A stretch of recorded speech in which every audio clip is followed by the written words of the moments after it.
Now to our top story in Dalton. Less than 2 hours ago, U.S. Marshals arrested the final suspect connected with a deadly shooting. Police say a club bouncer was killed early yesterday morning after refusing to let the underage shooter inside. Now his family is coping with their loss. News Channel 9's Micaiah Thurman picks up the story from there. Micaiah? Kim, Calvin, Orlando Ramirez was found at an apartment complex in Marietta, Georgia around 4:30 this afternoon. U.S. Marshals helped to track him down. Meanwhile, the Rodriguez family is left dealing with their loss. Siblings describe their brother as a brave man who lost his life in hopes of saving others. This is the worst pain I've ever felt in my life. It was a difficult Monday afternoon for family members of Bruno Rodriguez. 3 siblings gather outside of Love's funeral home, preparing to make arrangements for a young life taken too soon. Bruno was funny. He was the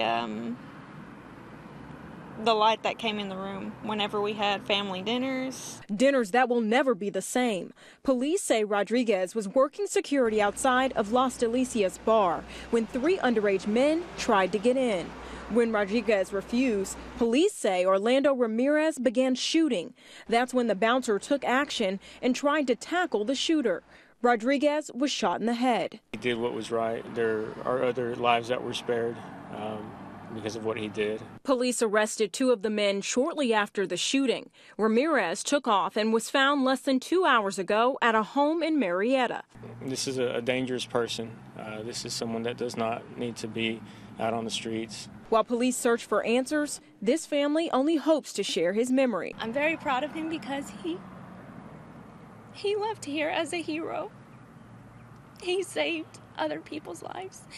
And I think that that is the most unselfish thing. That is an act of love. I think a lot more people need to be like him. I hope people can take something from this. Now these 3 siblings prepare to say goodbye to the brother they call their hero. I knew it. You know, I knew he was going to touch people. And I said, you're doing missionary work and you don't even know it. Orlando Ramirez apparently put up a fight. Agents used a taser to make that arrest. Now, there was another bouncer who was shot that night. Daniel Flores was treated and released from the hospital. Bruno Rodriguez's family and friends have set up a fund to help pay for funeral costs. For information on how to donate, log on to NewsChannel9.com. Calvin? Thanks, Micaiah.